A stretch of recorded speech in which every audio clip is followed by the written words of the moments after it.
nagabayo kami sa imo, nagaampo kami sa imo. Nakabay pa, dalon mo, batunan mo sa imo din harian, ang kalabing karling. Ito lang sa tanan namong nga mga kumata, mga katiyuan, mga katiyaan, mga lulo, pag mga lula, kaparintihan, kaagyanan. Kagkabay pa, nga batunan mo sila tanan sa imo din harian, hatagan mo sila sa kabuhi na wala sa katapusan, kagapahuwayan nga dayon. Diyos ko, ginaampo, ginamon ini sa imo. Ate kay Heso Kristo, nga imo anak, ang among Ginoo, upod sa among mahal nga Iloy, mahal nga Birhen Maria. Amen. Sa ngalan sa Ama, sa Anak, sa Jesus, Espiritu Santo. Amen.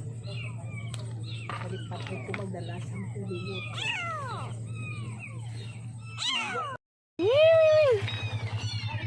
Hello.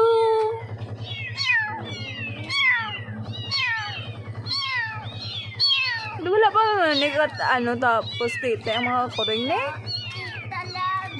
Bay dali ka sa Tamo. Tita.